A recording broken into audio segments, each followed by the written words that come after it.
Hello guys, very good afternoon. क्या हाल चाल है?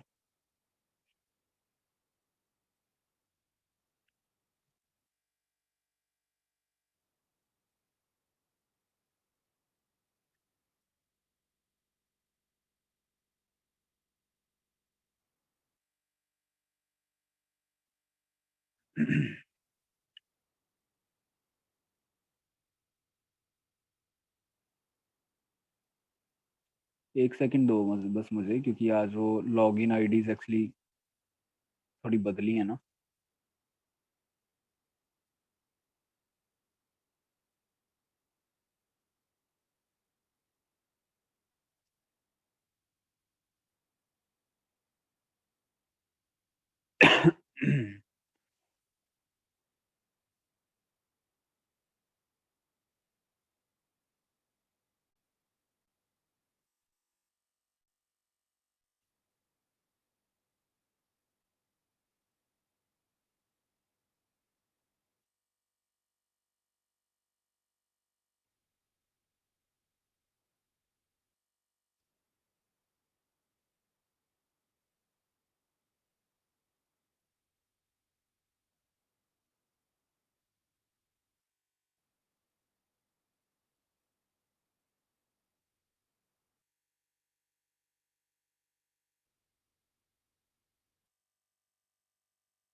ओके गाइस,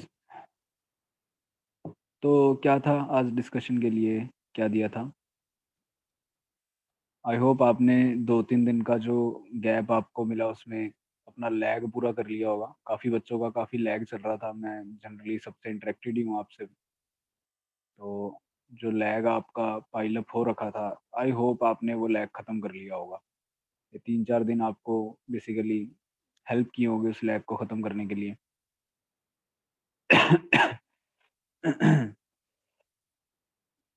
ओके जी, तो मुझे जहाँ तक याद है हमने सी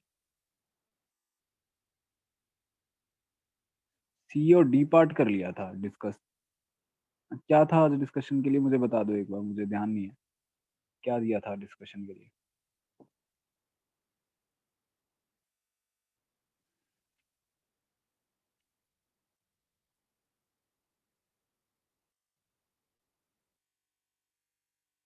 के, L and M part. Okay, exercise 01। Great.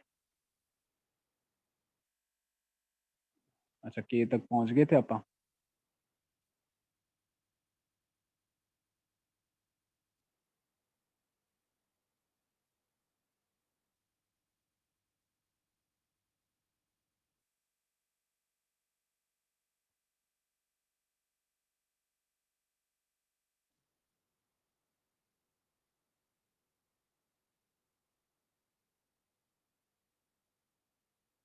Relation between E and delta V, K part, exercise 0।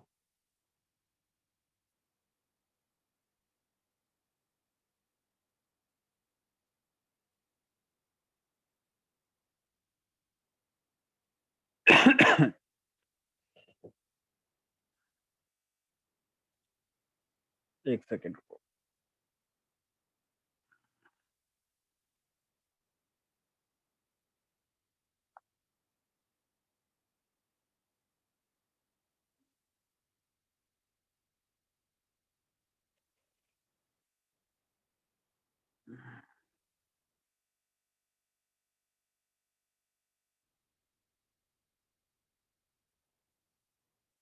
Starting with K part.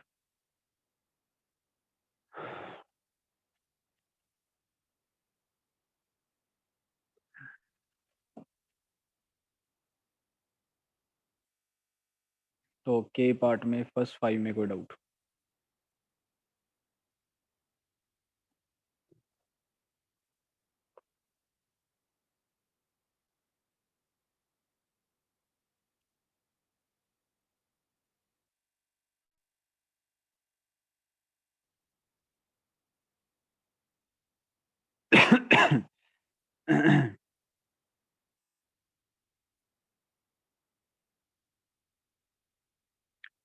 First 5 में कोई doubt?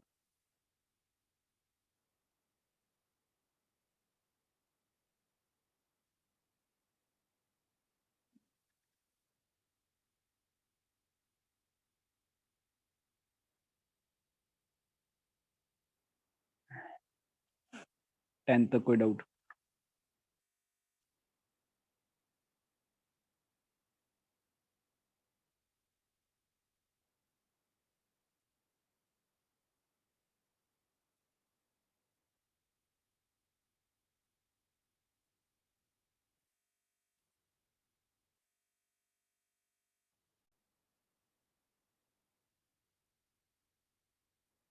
Okay, L part electric dipole, first 5 में कोई doubt?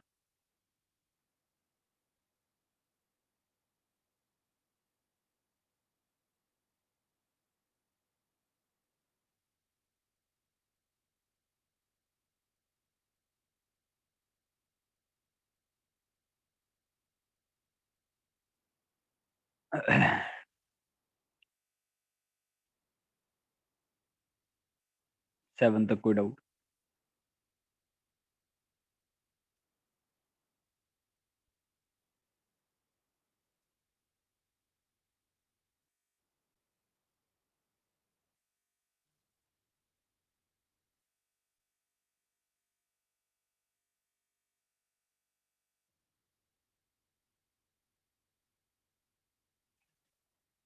M part conductors and shell theory, first 5।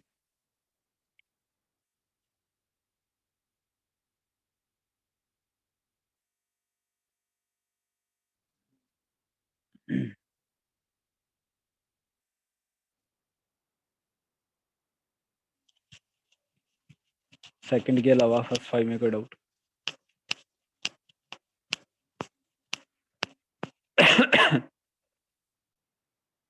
Third class का question है। Question भी नहीं है, concept है क्लास का। मतलब दो स्फेयर्स आपने एक तार से जोड़े, फाइनल चार्जेस क्या बनेंगे, इलेक्ट्रिक फील्ड क्या बनेंगे, पोटेंशियल क्या बनेंगे।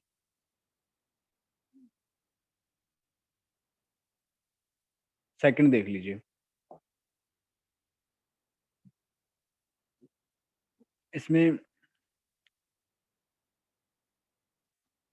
कुछ ऐसा है कि ये कंडक्टिंग स्फेयर है और यहाँ पे हमने चार्ज रख रखा है Q। और आप यहाँ पे चार्ज रखोगे तो यहाँ पे नेगेटिव चार्ज जनरेट होगा, यहाँ पे पॉजिटिव आ जाएगा। और ये जो आपको सरफेस दिया है इमेजिनरी क्लोज सरफेस, वो ये वाला क्लोज सरफेस दिया है।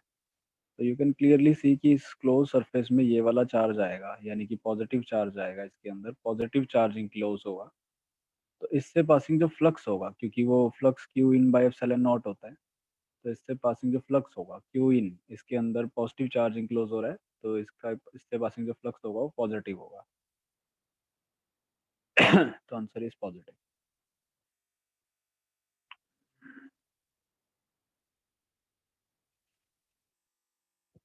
10 तक कोई डाउट?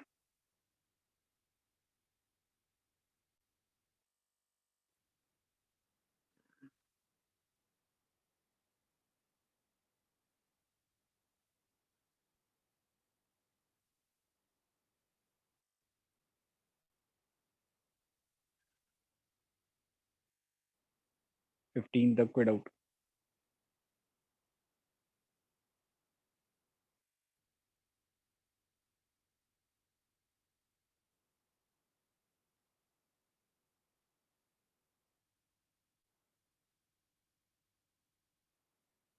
13 एंड 15 देख लो।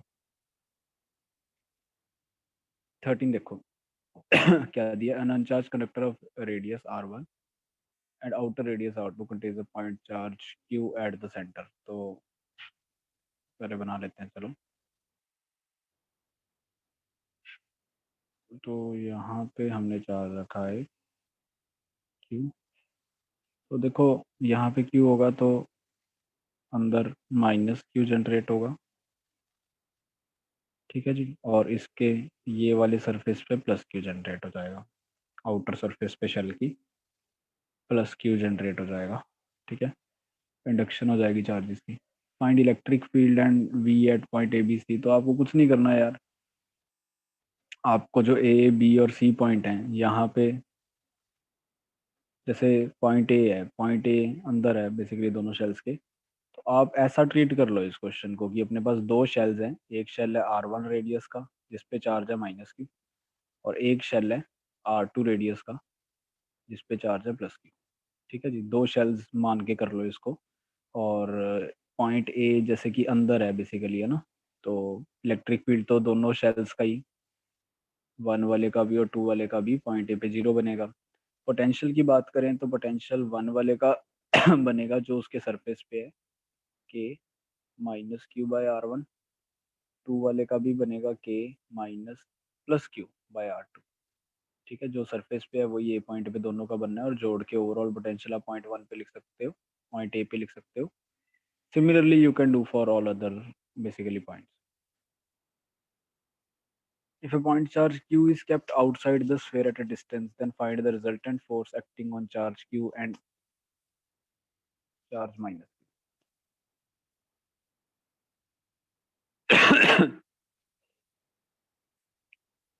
तो यार देखो,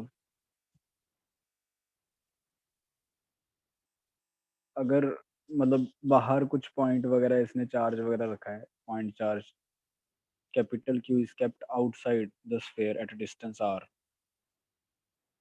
तो आप यहाँ पे एक तो इलेक्ट्रिक फील्ड निकाल लो। इलेक्ट्रिक फील्ड कैसे निकालोगे, गॉस लॉ लगा के। अगर आपको इस पॉइंट पे इलेक्ट्रिक फील्ड पता लग गया, इस पॉइंट पे अगर आपको इलेक्ट्रिक फील्ड मालूम पड़ गया जो कि गॉस लॉ से आ ही जाएगा, तो फोर्स आपकी Q into this electric field हो जाएगी, basically capital Q into E,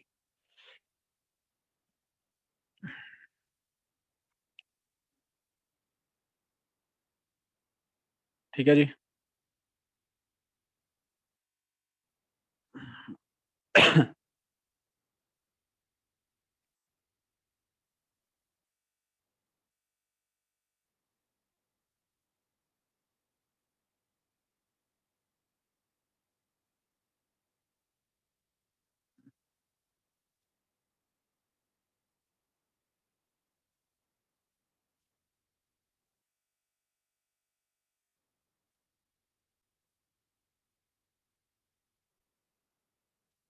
okay,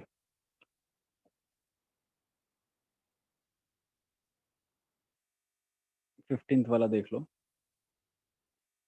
Two concentric spheres of radius r and r, the inner surface carries a charge q naught, ये r है, और outer sphere is earth, ये capital r है, और इसको अर्थ किया गया है। अच्छा, find the charge on the outer sphere, find the potential of the inner sphere.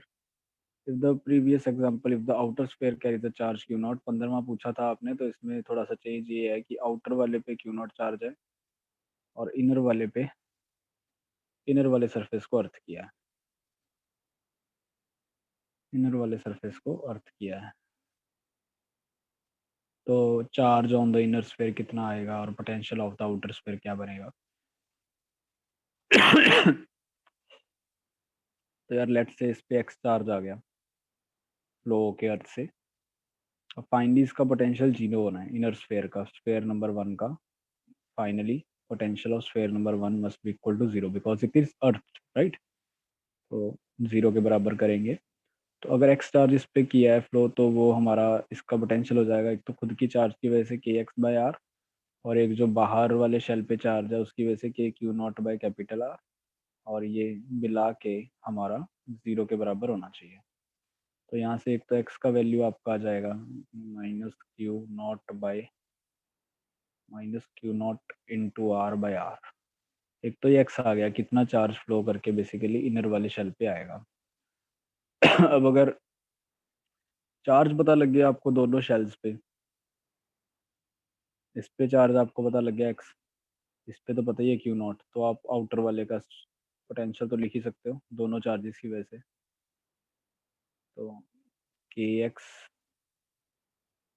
जैसे अगर मैं टू वाले पॉइंट पे पोटेंशियल लिखूं अंदर वाले शेल की वजह से, तो अंदर वाले शेल की वजह से इस पॉइंट पे क्या हो जाएगा, तो सेंटर से दूरी लेनी पड़ेगी, सेंटर से दूरी इसकी हो जाएगी कैपिटल आर, के एक्स बाय कैपिटल आर। और जो खुद पे टू वाले पे चार्ज है क्यू नॉट, उसकी वजह से हो जाएगा K Q not by capital R, ये ओवरऑल पोटेंशियल हो जाएगा। ये हमारा आंसर हो जाएगा। एक्स की वैल्यू पुट करो बस यहाँ पे।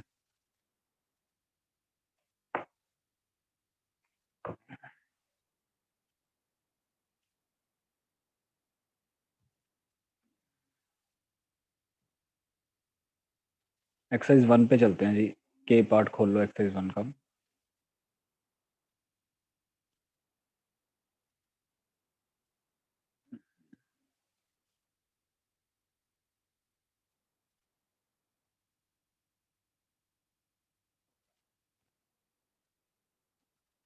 Relation between E and delta we, exercise 1।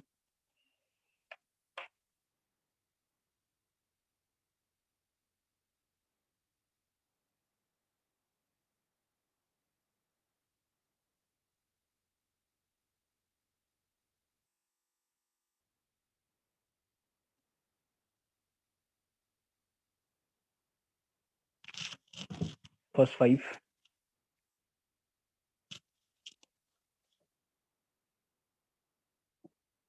Exercise 1 के पार्ट डिस्कस कर रहे हैं। फर्स्ट 5।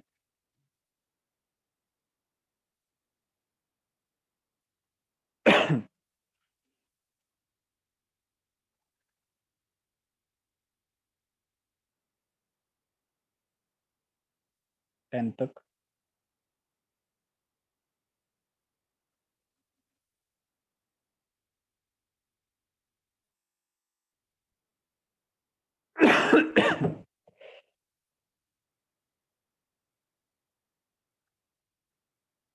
E1 और E3 बराबर ही तो होंगे, बिकॉज 10th आपने पूछा डाउट।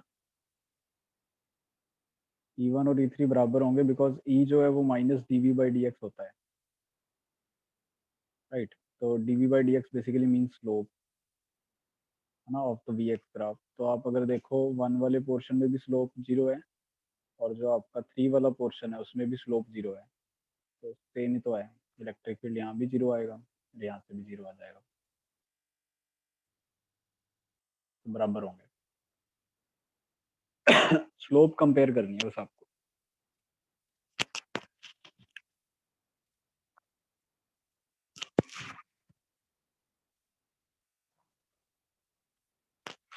एल पार्ट फर्स्ट 5 में कोई डाउट?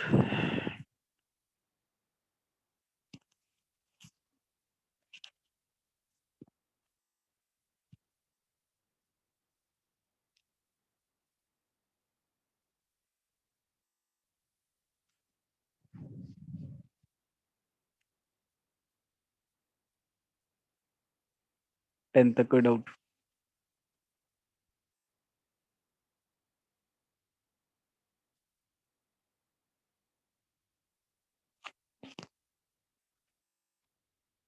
वर्क डन बहुत आसान होता है यार, पोटेंशियल एनर्जी फाइनल लिखो और इनिशियल लिखो, माइनस कर दो। तो 8th क्वेश्चन में जो आपको दिया है, initially the dipole moment makes an angle of 30 degree with the direction of electric field. तो ये पी की डायरेक्शन है, ई की डायरेक्शन है, इनिशियली ये एंगल आपको 30 दे रखा है। तो आप इनिशियल पोटेंशियल एनर्जी निकाल सकते हो, और जब इसको घुमा दोगे आप, तो कह रहा है कि आपने इसको घुमाना है to make angle 90 degree with the direction of field. तो इलेक्ट्रिक फील्ड के साथ 90 डिग्री का एंगल बने, इस तरह से घुमाना है। इस केस में आप पोटेंशियल एनर्जी फाइनल लिखो, माइनस करो आंसर। 15 तक कोई डाउट?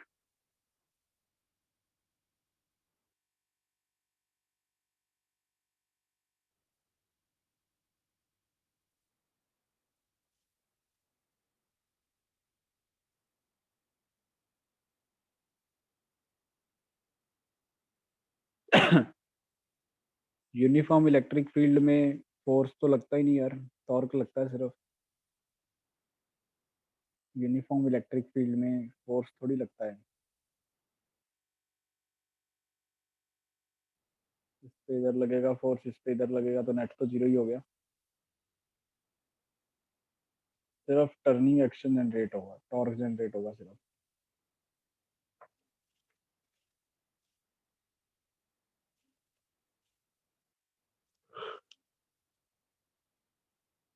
16 तक का doubt.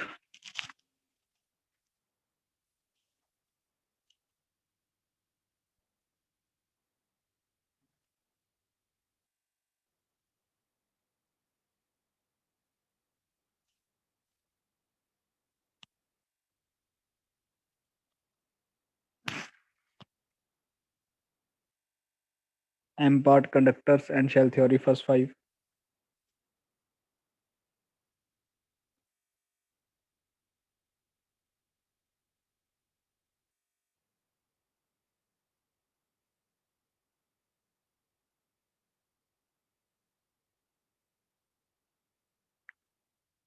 M part first 5।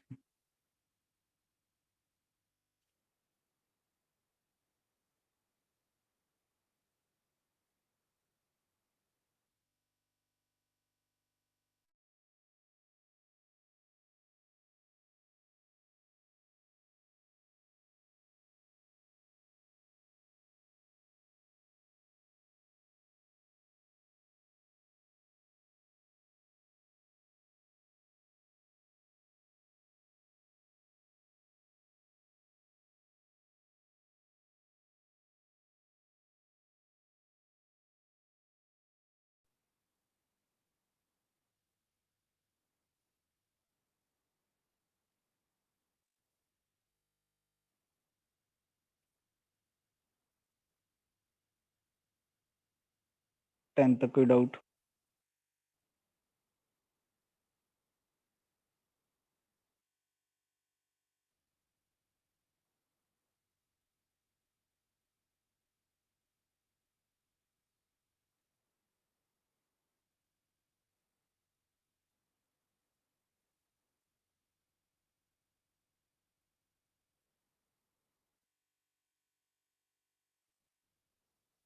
9th में क्या डाउट आया? 9th तो क्लास का क्वेश्चन ही, शेल्स वाला।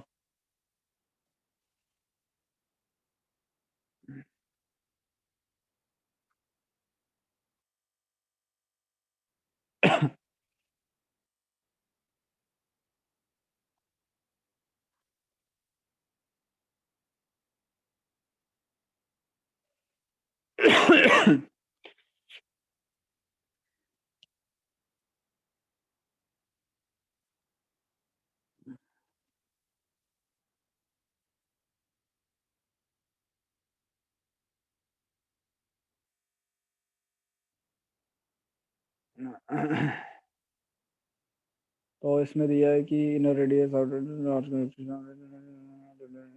Total charge +2q and outer shell has a charge -4q। तो इसमें जो इनर पे चार्ज होगा +2q, सारा इसके सरफेस पे मिलेगा।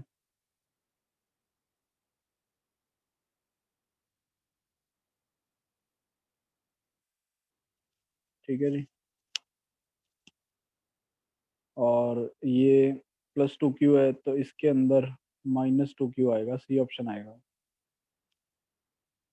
और बाहर वाले पे -4q ओवरऑल चार्ज रहना चाहिए। -2q तो ऑलरेडी डेवलप कर दिया हमने इनर सरफेस पे, तो आउटर सरफेस पे हमारा कितना हो जाएगा? -2q और आ जाएगा। इनर पे -2q, आउटर पे भी -2q।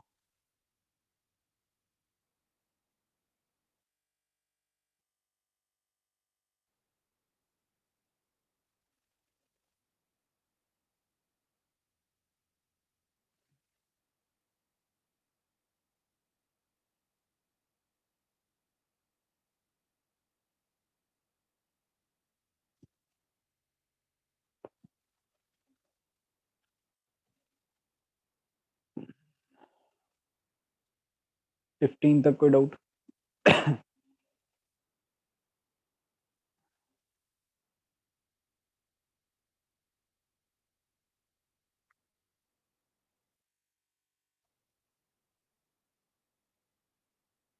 14 में तो इलेक्ट्रिक फील्ड देखो बस।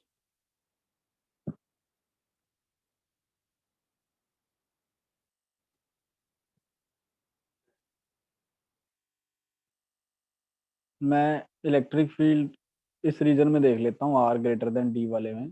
वहां से क्लियर हो जाएगा, because R greater than D में सबके ऑप्शन अलग अलग हैं। देखो, मैं सिर्फ बाकी कंपेयर करने की बजाय सिर्फ आर ग्रेटर देन डी में देख के ग्राफ बता देता हूँ कि कैसा बनेगा। तो आर ग्रेटर देन डी में इलेक्ट्रिक फील्ड कैसा बनेगा, यानी कि बाहर अगर हो पॉइंट तो इलेक्ट्रिक फील्ड बनेगा। यहाँ पे आप गॉसियन सरफेस कंसीडर करोगे इलेक्ट्रिक फील्ड को बताने के लिए, तो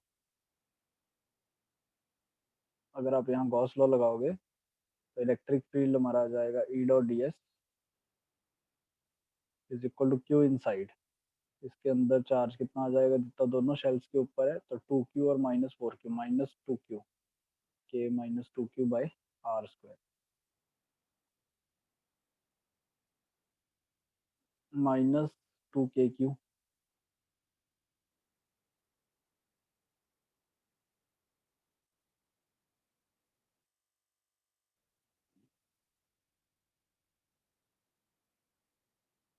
Q in by epsilon not.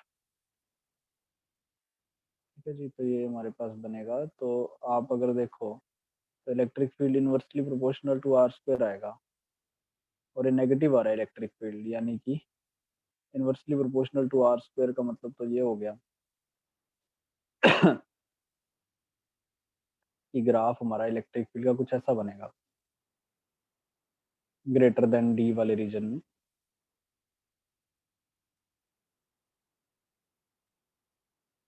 तो देख लो यार, ऐसा ग्राफ है क्या किसी में?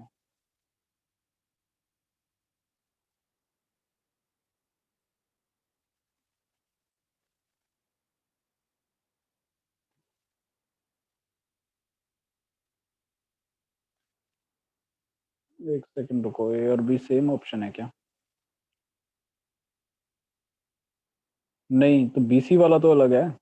बीसी वाले में देखो। हाँ, तो बीसी से करो, बीसी से डिफरेंशिएट करो कि कौन सा सही होना चाहिए और लगाओ।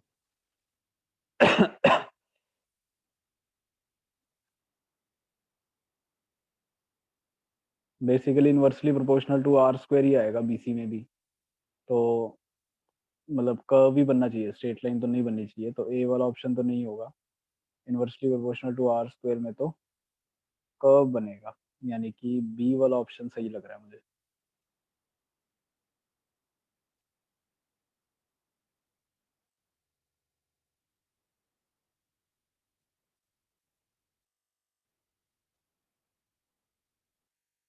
20 तक कोई डाउट?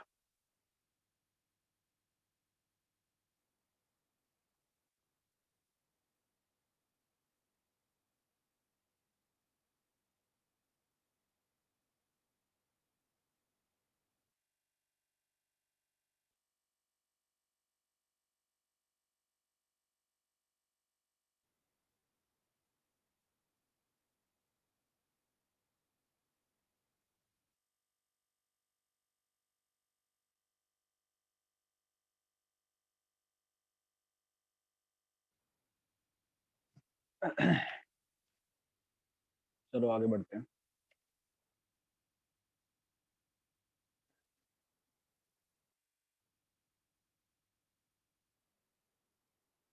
18 डाउट है।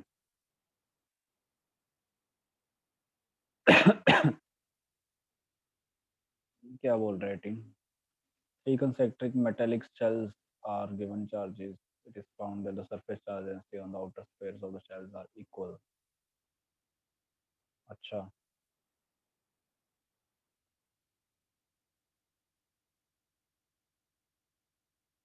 इस पे चार्ज Q1 है, इस पे -Q1 आ जाएगा इंड्यूस होके।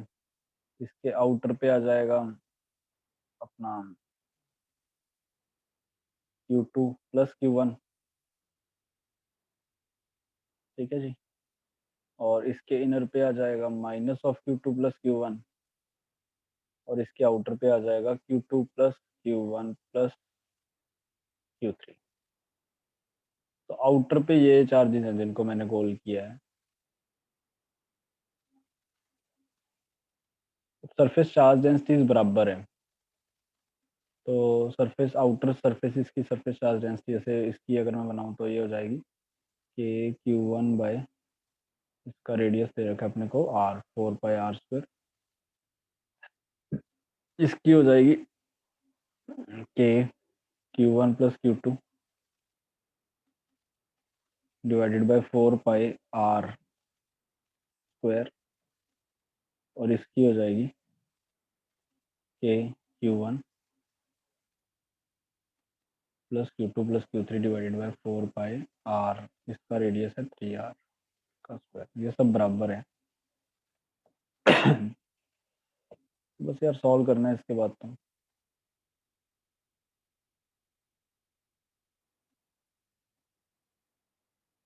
Q1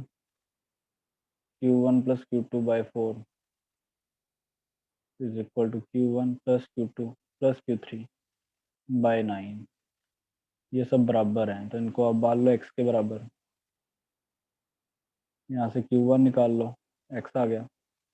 Q1 + Q2 निकालोगे क्रॉस मल्टीप्लाई करके 4x आएगा, तो यहाँ से Q2 आ जाएगा। Q1 का वैल्यू यहाँ एक्स पुट करोगे तो Q2 का वैल्यू 3x आ जाएगा। ठीक है। और इसको अगेन यहाँ से मल्टीप्लाई करोगे तो Q1 + Q2 + Q3 हमारा 9x आ गया। और Q1 और Q2 हम दोनों निकाल चुके हैं, x + 4x, तो Q3 का वैल्यू यहाँ से 5x आ जाएगा। तो बस रेशो निकालनी है अपने को इंडिविजुअल चार्जेस की, तो वो बन जाएगी 1:3:5।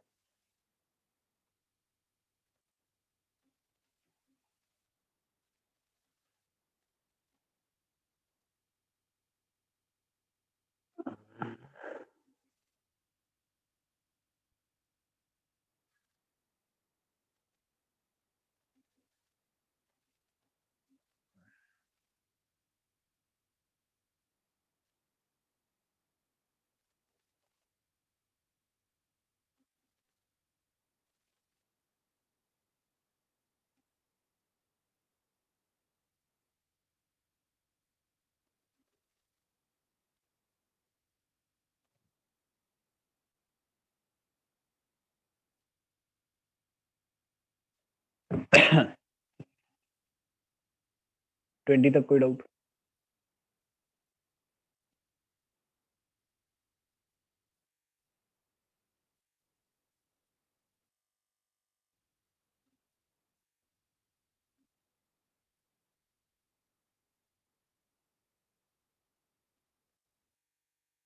ओके,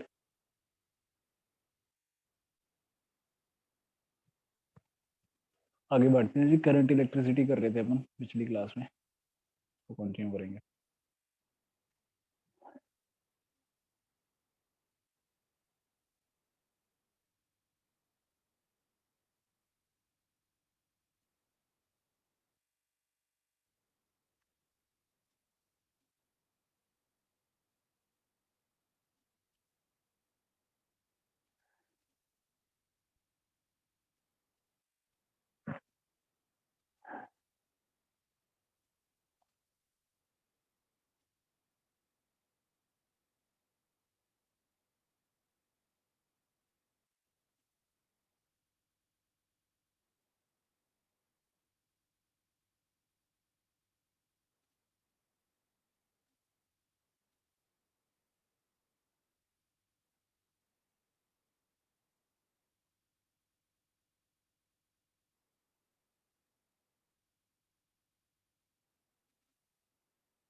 तो पिछली क्लास में हमने रेजिस्टेंस के बारे में पढ़ा था। रो एल बाई ए वाला फॉर्मूला बता दिया था मैंने, और ओहम्स लॉ हमें आज स्टार्ट करना था। ठीक है बच्चों।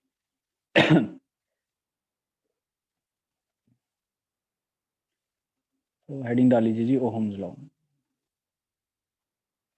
पिछली क्लास में अपन यहाँ तक कवर कर चुके हैं, rho L by A resistance, और इससे रिलेटेड न्यूमेरिकल्स भी हम डिस्कस कर चुके हैं।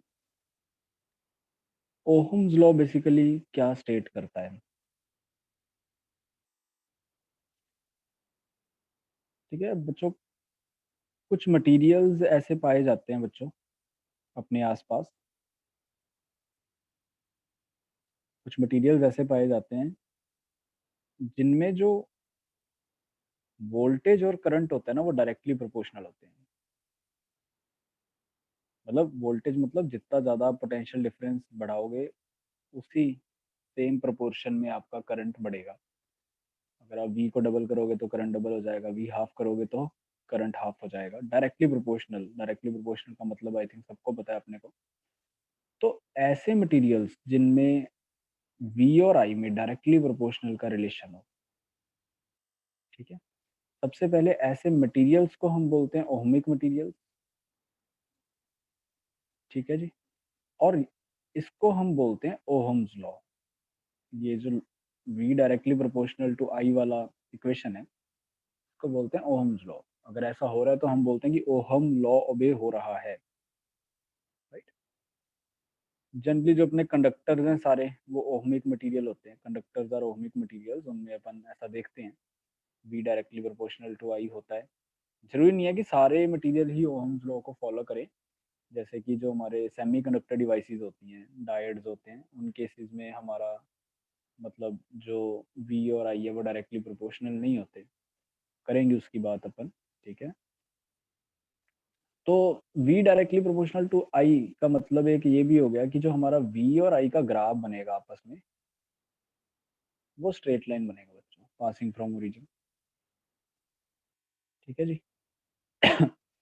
v is equal to I R भी लिख सकते हैं अपन, कांस्टेंट लगाया और यहाँ से प्रोपोर्शनैलिटी को हटा के एक कांस्टेंट लगाया, विच is called the resistance of the substance. r is called the resistance of the substance, जिसको हमने निकालने के पिछली क्लास में तरीके भी देखे थे।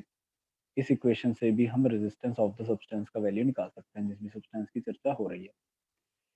ठीक है, आप किसी भी सब्सटेंस का रेजिस्टेंस निकाल सकते हो वोल्टेज डिवाइडेड बाय करंट। आपने कितना वोल्टेज लगा रखा है डिवाइडेड बाय कितना करंट उसमें उस गिवन वोल्टेज पे पास हो रहा है, वहां से भी you can calculate the value of resistance of any substance.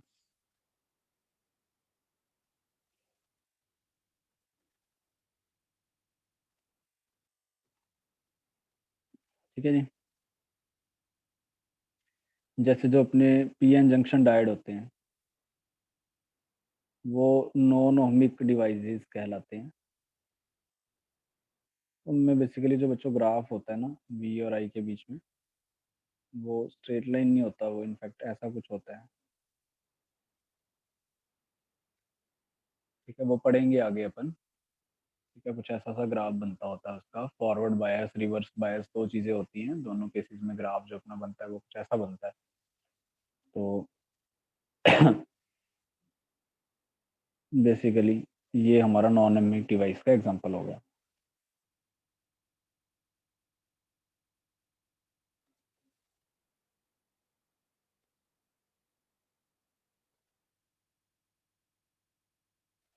Okay,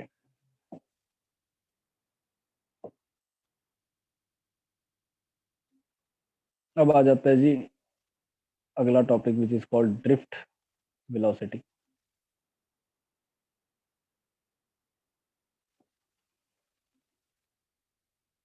तो बेसिकली बच्चों होता क्या है जनरली, अगर अपन किसी कंडक्टर को ऑब्जर्व करें, तो कंडक्टर के अंदर जो फ्री इलेक्ट्रॉन्स होते हैं, ठीक है, कंडक्टर के अंदर जो फ्री इलेक्ट्रॉन्स होते हैं, अगर आप किसी एक इलेक्ट्रॉन के मोशन को ऑब्जर्व करो, जनरली क्या होता है इसका मोशन ना, ऐसा कुछ ऐसा होता है जिगजैग टाइप। और ये ओवरऑल जिस जगह से चला होता है इलेक्ट्रॉन, जैसे अगर मान लो ये इलेक्ट्रॉन यहाँ से चला, तो आपको 1 घंटे बाद भी ये यहीं कहीं नज़दीक ही मिलेगा, क्योंकि इसकी कंटिन्यूअसली कोलिजन्स बाकी इलेक्ट्रॉन्स के साथ होती रहती हैं और कंटिन्यूअसली कोलाइड कर करके ये लोकल अपने लोकल रीजन में ही रहता है। इतनी ज़्यादा भीड़ है इलेक्ट्रॉन्स के कंडक्टर के अंदर, तो इतनी टक्करें इसकी होती हैं कि ओवरऑल ये अपनी जगह को छोड़ के अपनी जगह से ज़्यादा दूर नहीं जा पाता, अपने लोकल रीजन में ही रहता है। राइट, ये तो बात है जब हम किसी एक कंडक्टर की बात करते हैं जब वो रूम टेम्परेचर पे पड़ा हुआ है कंडक्टर। तो थर्मल मोशन है इलेक्ट्रॉन्स के पास और इलेक्ट्रॉन जो है टकरे खा के हालांकि टकरे बहुत खाता है, लेकिन रहता अपने लोकल रीजन के अंदर ही है। अगर बच्चों हम इसमें एक बैटरी अप्लाई कर दें, वोल्टेज अप्लाई कर दें, पोटेंशियल डिफरेंस लगा दें, तो हमें क्या चेंजेस ऑब्जर्व होते हैं? अगर आप बैटरी अप्लाई करोगे तो बच्चों अंदर एक इलेक्ट्रिक फील्ड जनरेट होता है। उस इलेक्ट्रिक फील्ड के कारण जो इलेक्ट्रॉन्स हैं वो ड्रिफ्ट करना शुरू करते हैं। ड्रिफ्ट इन सेंस इलेक्ट्रॉन जो हैं, अगर जैसे अगर मैं किसी इलेक्ट्रॉन को ऑब्जर्व करूँ तो उस पर कंटिन्यूसली एक फोर्स इस तरफ जनरेट होगा, जिसको अपन मैग्नीट्यूड में क्यूई और डायरेक्शन में इलेक्ट्रिक फील्ड के अपोजिट लिखेंगे। ये फोर्स के कारण इलेक्ट्रॉन पे एक कंटिन्यूसली धक्का जनरेट होता है, पुश जनरेट होता है। ये पुश कंटिन्यूसली जो इलेक्ट्रिक फील्ड के कारण इस पे जनरेट हो रहा है हर एक इलेक्ट्रॉन पे, ये इस इलेक्ट्रॉन को हेल्प करता है एक तरफ खिसकने में। ये इलेक्ट्रॉन जिस पे लेफ्ट की तरफ फोर्स लग रहा है, हम इसको अगर ऑब्जर्व करें अब बैटरी लगाने के बाद कुछ समय बाद, ये अब लोकल रीजन में नहीं रहेगा। अब ये मूव करता करता, क्योंकि इस पे धक्का लग रहा है, तो ये इस तरह से आगे खिसकता जाएगा। ठीक है जी, इस तरह से आगे ये खिसकता जाएगा। ठीक है जी, मान लो अगर इसने टी टाइम में डी डिस्टेंस कवर किया, खिसक गया, डी डिस्टेंस कवर कर गया एक्स डायरेक्शन में ये, तो इसकी ड्रिफ्ट स्पीड ड्रिफ्ट स्पीड इसकी डी बाई टी बोली जाएगी जी। कितनी स्पीड से ड्रिफ्ट किया, टी टाइम में डी डिस्टेंस खिसक गया, तो ड्रिफ्ट स्पीड हो गई डी बाई टी। तो ड्रिफ्ट स्पीड मतलब खिसकने की स्पीड, किस रफ्तार से वो खिसक के एक तरफ मूव करता है when A voltage is applied across the ends of a conductor. Right, drift मतलब खिसकना। अब ये ड्रिफ्ट स्पीड के कुछ रिजल्ट्स हैं जो अपने को याद रखने हैं। तो आपको ये तो पता लग गया कि ड्रिफ्ट स्पीड होती क्या है ना? ड्रिफ्ट स्पीड क्या होती है? इलेक्ट्रॉन के खिसकने की स्पीड। अब बेसिकली ये जो ड्रिफ्ट स्पीड आती है बच्चों, इसका एक्सप्रेशन एक तो हम याद ही कर लें, क्योंकि ये बोर्ड्स के लिए इसकी डेरिवेशन इंपॉर्टेंट होती है, अभी इसकी डेरिवेशन रिक्वायर्ड नहीं है। E tau by m. E charge on the electron, capitally the electric field which is generated inside the conductor. tau is called the relaxation time, जो जनरली अपने को क्वेश्चन में दिया रहता है, रिलैक्सेशन टाइम। रिलैक्सेशन टाइम, ठीक है, relaxation time. Relaxation time का मतलब क्या होता है? जैसे रिलैक्सेशन टाइम का मतलब ऐसे समझो बच्चों, जैसे मान लो कि मैंने एक इलेक्ट्रॉन चुना,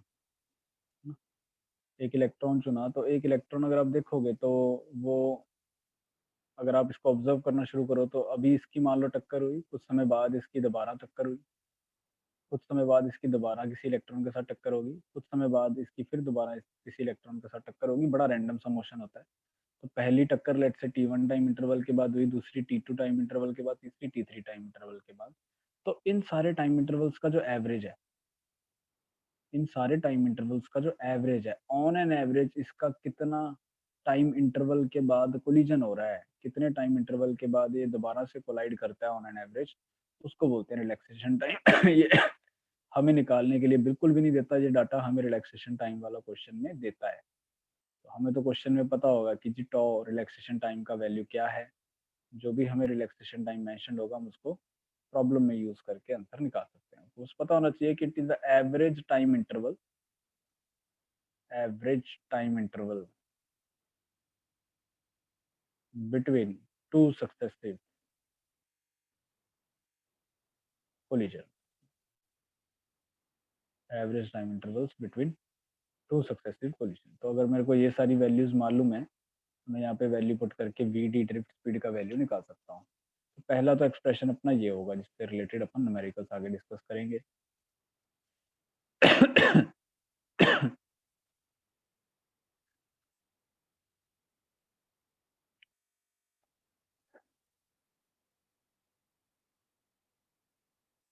देखो बच्चों, ये जो चीजें होती है ना, ये तो कांस्टेंट होती हैं for a given material generally.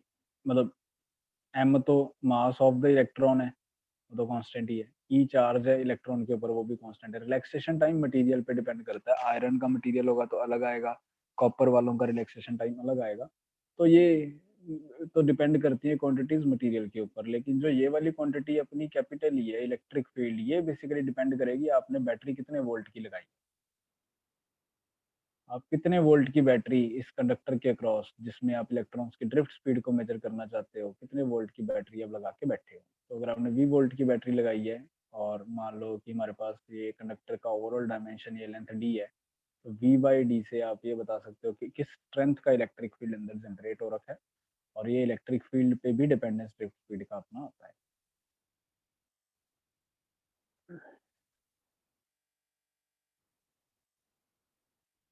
ठीक है जी। फिर अगला अपना इसमें हेडिंग आ जाता है relation between current and drift speed.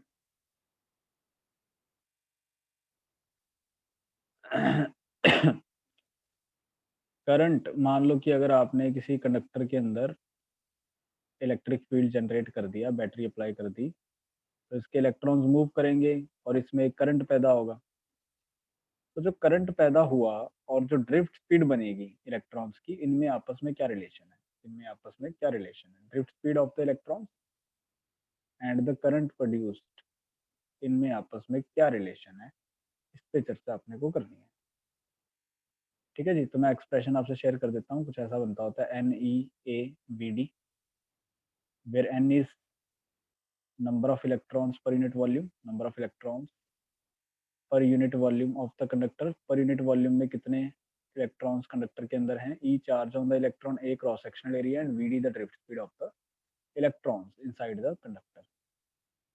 तो इसको डिराइव भी कर सकते हैं, बड़ा आसान है। मान लो कि हमने बच्चों दो क्रॉस सेक्शन एरियाज चुने, और ये दोनों क्रॉस सेक्शनल एरियाज मान लो वीडी डिस्टेंस की दूरी पे है।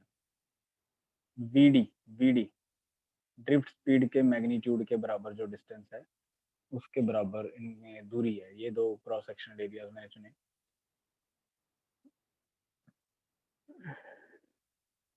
मान लो हमारे जो इलेक्ट्रॉन है वो इस तरफ ड्रिफ्ट कर रहे हैं।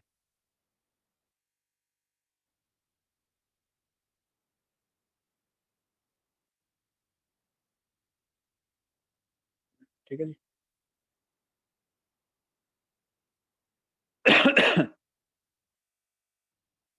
तो मुझे पता है इलेक्ट्रॉन्स किस स्पीड से मूव करते होते हैं। इलेक्ट्रॉन्स जब आप वोल्टेज लगाते हो तो ड्रिफ्ट स्पीड से मूव करते हैं, हाँ? जो हमने ऊपर डिराइव भी की।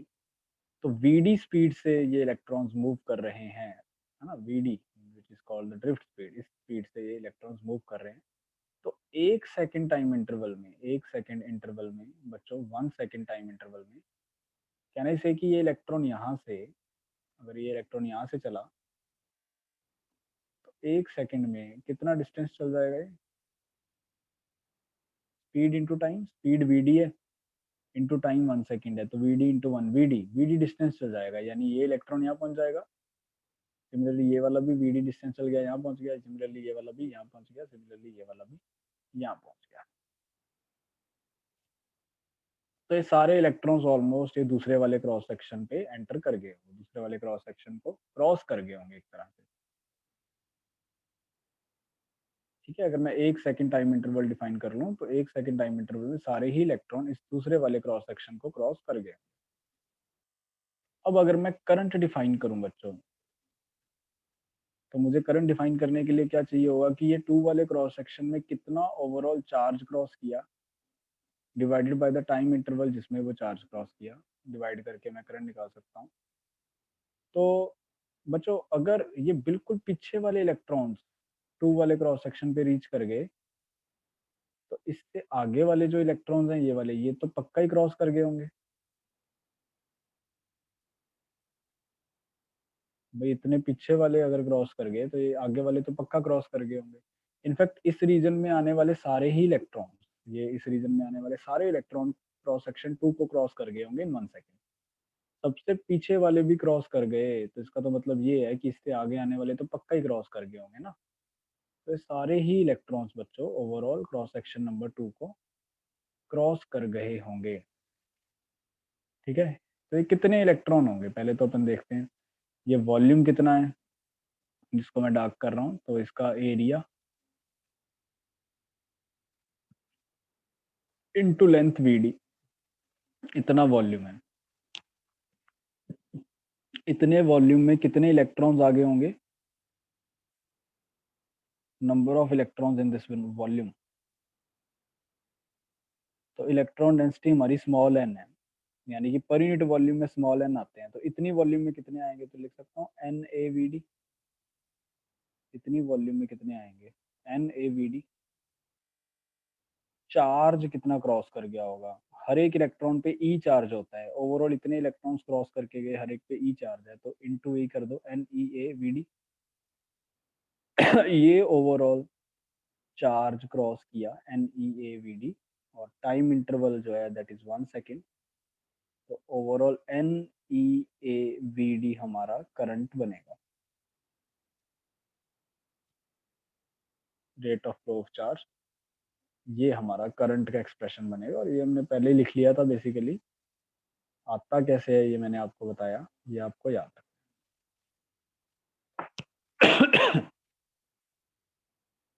इस पे डायरेक्ट फॉर्मूला बेस्ड क्वेश्चन आते हैं डायरेक्ट। जेई मेंस ने कम से कम 3 या 4 बार इस फॉर्मूले पे क्वेश्चन पूछा हुआ है। क्रॉस सेक्शनल एरिया दे दिया, नंबर डेंसिटी दे दी, वीडी दे दिया, और ड्रिफ्ट करंट पूछा हुआ है। बहुत आसान और हाईली इंपॉर्टेंट।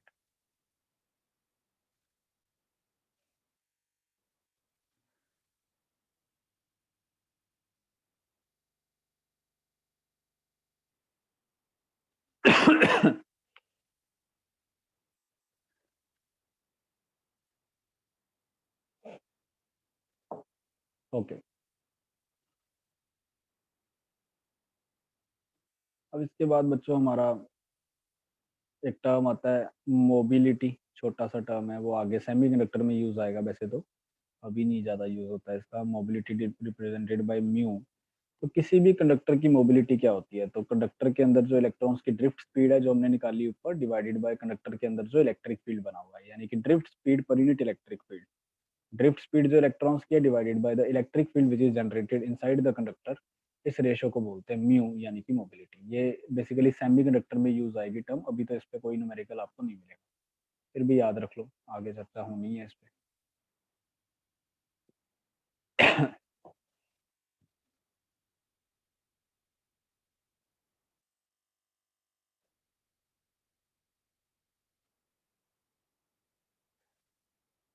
फिर आ जाता है जी टेम्परेचर डिपेंडेंस ऑफ रेजिस्टेंस।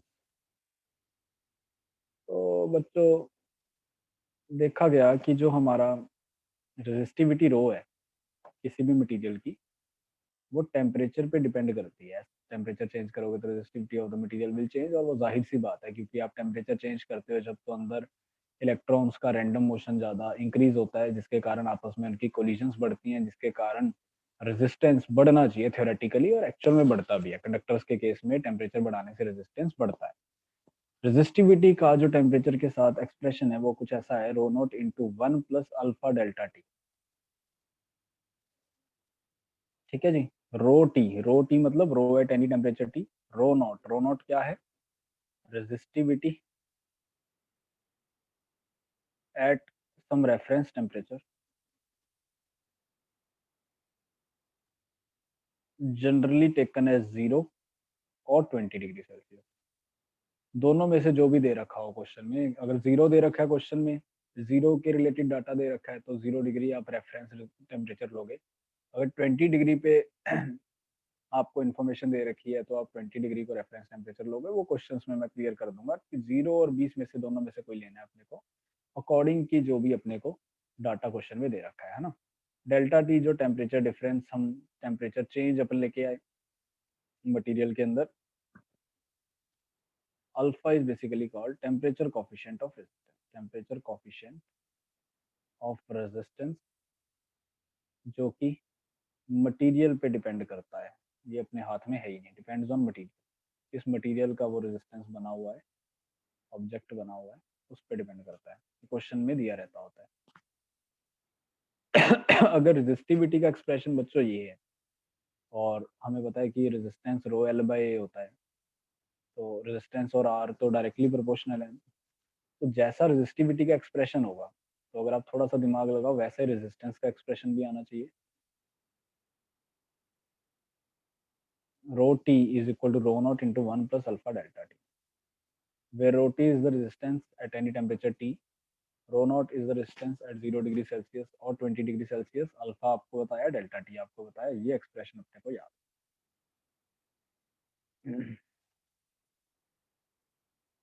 यहाँ से बच्चों अल्फा के बारे में मैं कमेंट करता हूँ। अल्फा अगर आप यहाँ से निकालो तो ये बनेगा R minus R not upon R not into delta T. अगर आप थोड़ा सा सॉल्व करो इसको, ऐसा कुछ बनेगा अल्फा, इस एक्सप्रेशन से अगर आप अल्फा को निकालो तो आर माइनस आर नॉट तो बेसिकली चेंज इन रेजिस्टेंस हो गया divided by R not into delta T, है ना।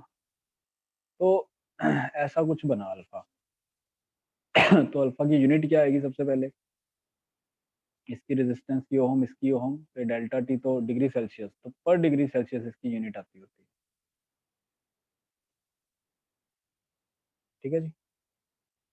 दूसरा, अगर आप टेम्परेचर को इंक्रीज करते हो, यानी कि डेल्टा टी आपका पॉजिटिव है, डेल्टा टी पॉजिटिव का मतलब you are increasing the temperature, increasing temperature. और अगर इंक्रीज करने से इफ रेजिस्टेंस इंक्रीजेस, ठीक है, तो अगर आप देखो, अगर आप डेल्टा टी भी पॉजिटिव रख रहे हो, बढ़ा रहे हो, और आपका रेजिस्टेंस भी बढ़ रहा है, यानी न्यूमरेटर भी बढ़ रहा है, तो आपका अल्फा का वैल्यू पॉजिटिव आएगा। तो आपका अल्फा क्या आएगा, पॉजिटिव आएगा। ठीक है जी। जैसे कि मेटल्स के केस में आपका अल्फा पॉजिटिव होता है, मेटल्स कंडक्टर्स के केस में आपका अल्फा पॉजिटिव होता है। ठीक है, क्योंकि उनमें टेम्परेचर बढ़ाने से रेजिस्टेंस बढ़ता है, उसकी एक्सप्लेनेशन मैंने अभी दी, कोलिजन्स बढ़ती हैं। फिर कुछ ऐसे मटेरियल्स भी होते हैं बच्चों जिनमें टेम्परेचर अगर कम करो, यानी कि डेल्टा टी का वैल्यू अगर नेगेटिव रखें, टेम्परेचर अपन डिक्रीज कराएं, यानी कि, तो हमारा जो रेजिस्टेंस है वो रिड्यूस करता है। जैसे कि सेमीकंडक्टर, वो आप पे आगे अपन थ्योरी इसका चैप्टर में ही देखेंगे सेमीकंडक्टर में, कि ऐसा क्या हो जाता है कि बेसिकली रेजिस्टेंस कम हो जाता है। तो अभी के लिए आप इसको याद रख सकते हो। तो उनके लिए जो अल्फा आता है वो नेगेटिव आता है बच्चों। जैसे कि हमारे पास सेमीकंडक्टर मटेरियल्स होते हैं, उनमें हमारा रेजिस्टेंस इज नेगेटिव।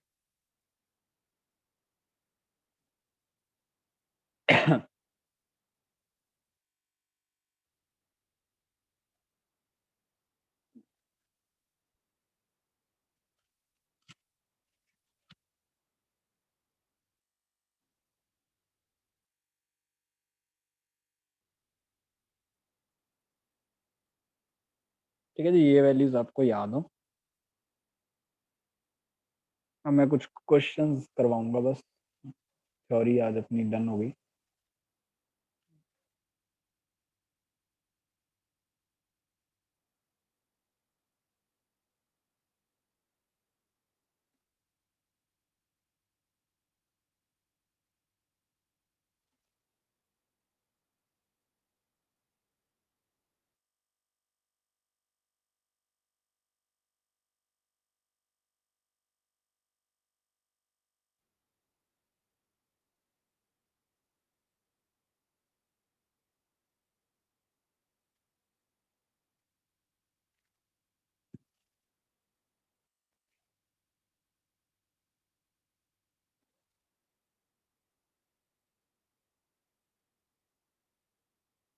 तो एक क्वेश्चन यार ये बड़ा प्रोमिनेंट है। पहले ये रेजिस्टेंस वाले टॉपिक से ही कर लेते हैं।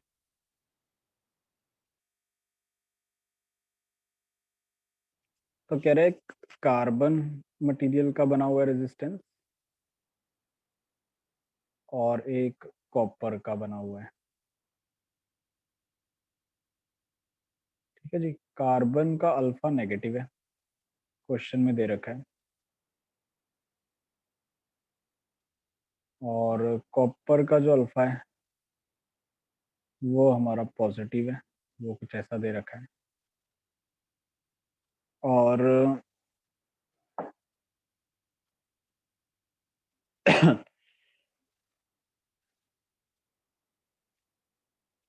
कहता 0 डिग्री सेल्सियस पे, दोनों सीरीज में है, कार्बन वाला रजिस्टर और कॉपर वाला रजिस्टर सीरीज में है।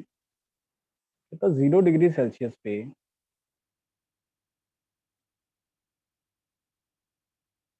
कॉपर का रेजिस्टेंस 120 ओहम है।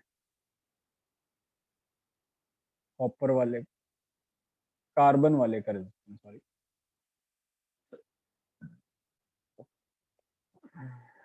एट 0 डिग्री सेल्सियस कार्बन वाले का 120 ओहम रेजिस्टेंस पाया गया। हमें बताना है 0 डिग्री सेल्सियस पे कॉपर वाले का रेजिस्टेंस कितना होगा, such that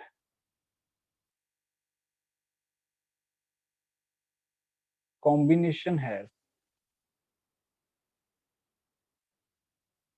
same resistance at all temperatures. Combination has same resistance at all temperatures.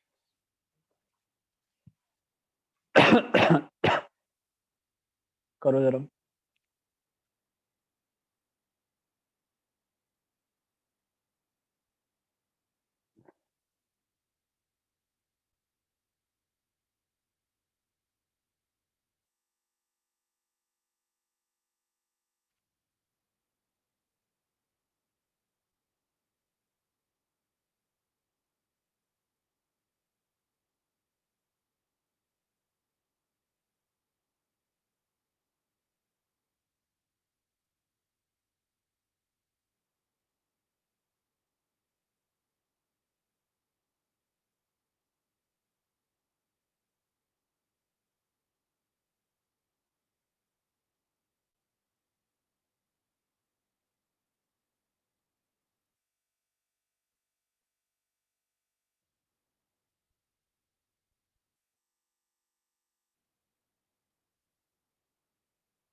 हाँ जी, आया आंसर।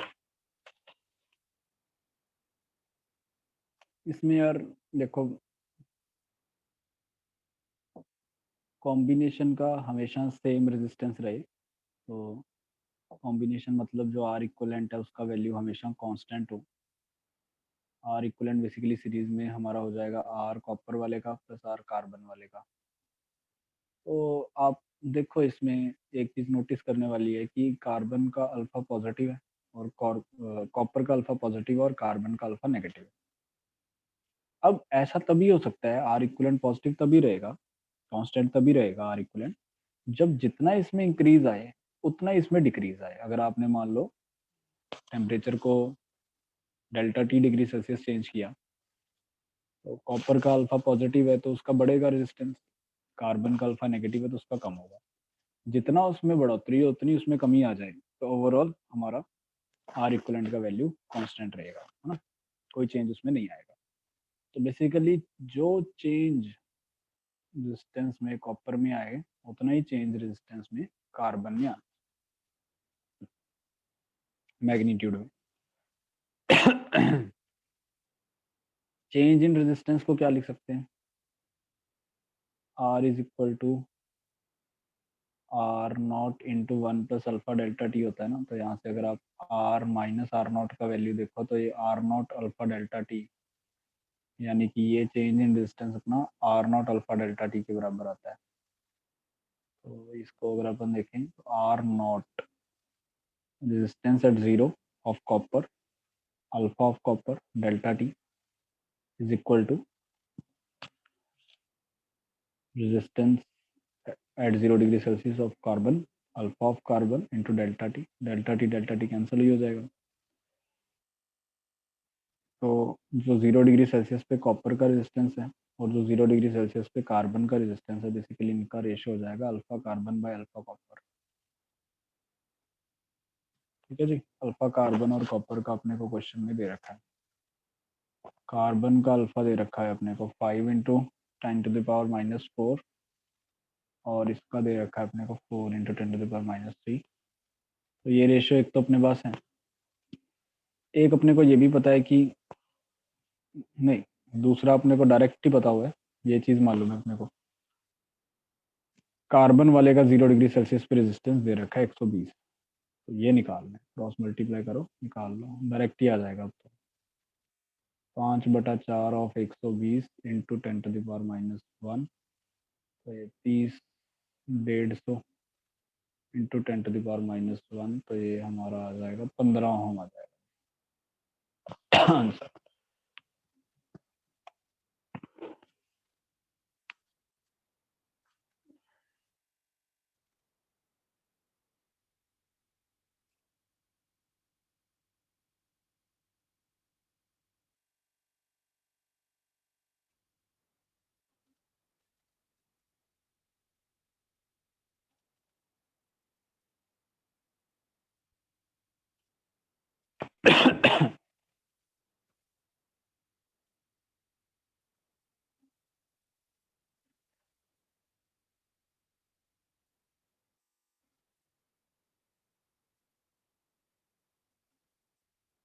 फिर आगे ये वाला क्वेश्चन बड़ा पूछा जाता है यार,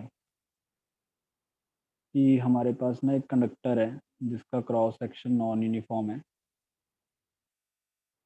तो लेट्स से मैंने इसमें और इसमें दो क्रॉस सेक्शंस सिलेक्ट किए, तो दोनों क्रॉस सेक्शंस में करंट सेम होगा। पहली चीज आपको ये याद रखनी है कि current will always be same. इस वाले क्रॉस सेक्शन में जो करंट डिफाइन होगा rate of flow of charge, इसमें जो करंट डिफाइन होगा rate of flow of charge, वो सेम होना चाहिए। इसका रीजन क्या है, क्योंकि इसका रीजन ये है कि जितना चार्ज इधर से एंटर करना चाहिए इस रीजन के अंदर, जितना इधर से एंटर करना चाहिए उतना ही इधर से लीव करना चाहिए। ठीक है जी, ऐसा क्यों होना चाहिए कि जितना चार्ज एंटर कर रहा है उतना इधर से लीव क्यों करना चाहिए, because charge has no source और सिंक। ये लाइन अपने को याद रखनी है कि चार्ज का कोई सोर्स या सिंक नहीं है, कोई ऐसी चीज नहीं है जो चार्ज प्रोड्यूस करे, और कोई ऐसी चीज भी नहीं है जो चार्ज को खत्म कर सके, नष्ट कर सके, सिंक नहीं है।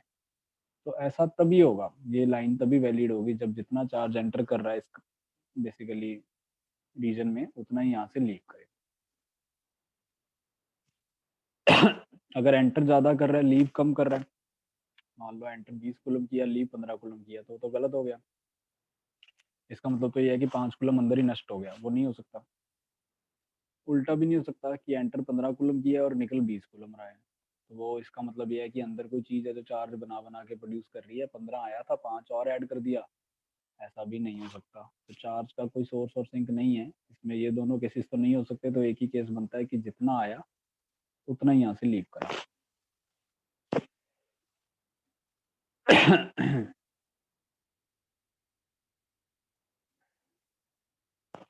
ठीक है जी। तो current in every cross section no matter whether the cross section is uniform और non uniform, current will be same through every cross section, right. अब फिर जी आ जाती है बात ड्रिफ्ट स्पीड की। आपसे पूछता है ड्रिफ्ट स्पीड बताओ क्रॉस सेक्शंस में कैसे कैसे होगी। तो आप बड़ा आसानी से बोल सकते हो, जैसे आपने डिफाइन किया कि जी करंट तो सेम ही होगा 1 में और 2 में। करंट का एक्सप्रेशन लिख लो NEAVD। तो आप देख सकते हो कि जो ड्रिफ्ट स्पीड होगी वो हमारा inversely proportional to cross sectional area आ जाएगी। करंट तो सेम आना है, ये सेम, तो इनवर्सली प्रोपोर्शनल टू एरिया आ जाएगी। तो जहाँ क्रॉस सेक्शनल एरिया कम है, जैसे यहाँ पे क्रॉस सेक्शनल एरिया कम है, तो यहाँ ड्रिफ्ट स्पीड इलेक्ट्रॉन्स की ज़्यादा होगी। यहाँ क्रॉस सेक्शनल एरिया ज़्यादा है तो यहाँ पे कंपैरेटिवली ड्रिफ्ट स्पीड इलेक्ट्रॉन्स की कम। ड्रिफ्ट स्पीड वेरी करेगी, वो आपको अलग अलग क्रॉस सेक्शन पे अलग अलग मिलेगी। फिर ड्रिफ्ट स्पीड के बाद इलेक्ट्रिक फील्ड पे कमेंट करवा लेते हैं। इलेक्ट्रिक फील्ड, तो ड्रिफ्ट स्पीड का फॉर्मूला जी हमने लिखा है E tau by m। तो वी नो कि drift speed is directly proportional to electric field, बाकी सारी चीज़ें तो किसी एक गिवन कंडक्टर के लिए कांस्टेंट होती हैं। तो इलेक्ट्रिक फील्ड जैसा ड्रिफ्ट स्पीड के लिए आपने एक्सप्रेशन बोला वैसे ही आप इलेक्ट्रिक फील्ड के लिए बोल सकते हैं। यहाँ ज़्यादा, यहाँ ज़्यादा, यहाँ VD कम, यहाँ ये हमारा एक्सप्रेशन मिल जाता।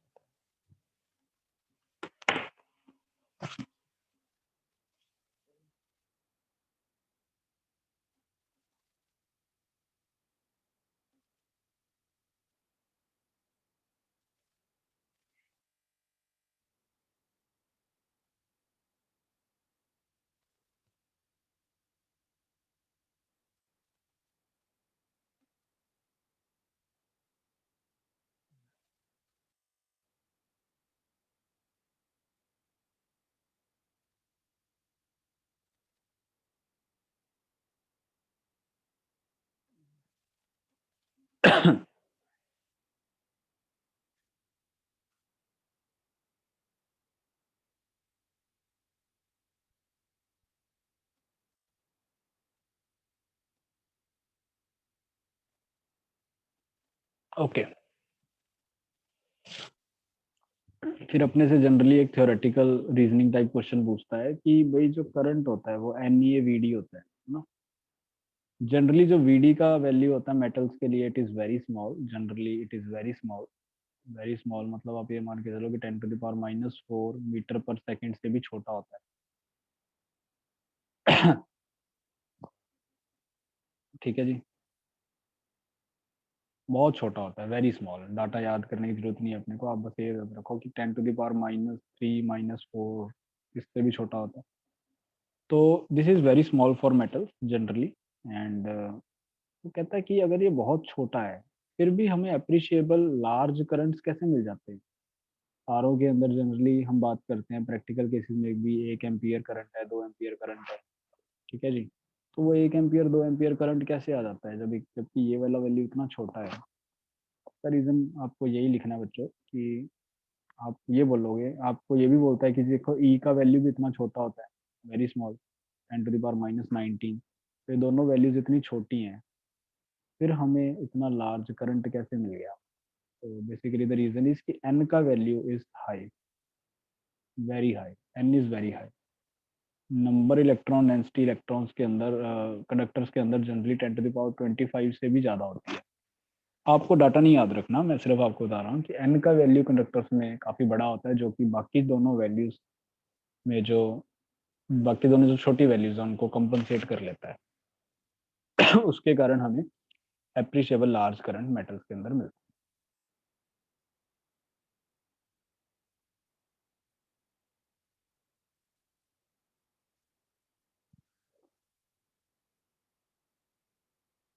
ठीक है बच्चों।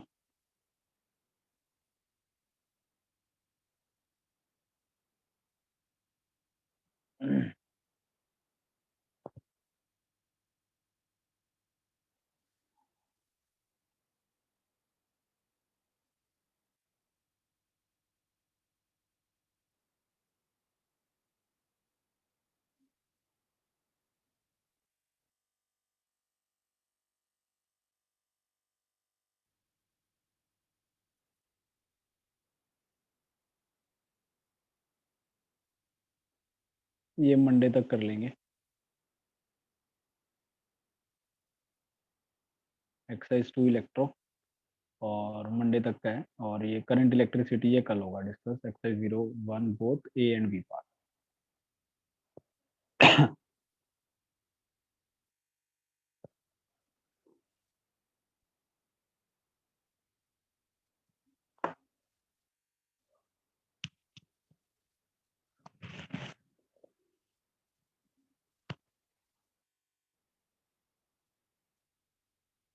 तो इतना ही रखेंगे गाइस आज, बाकी कल करेंगे।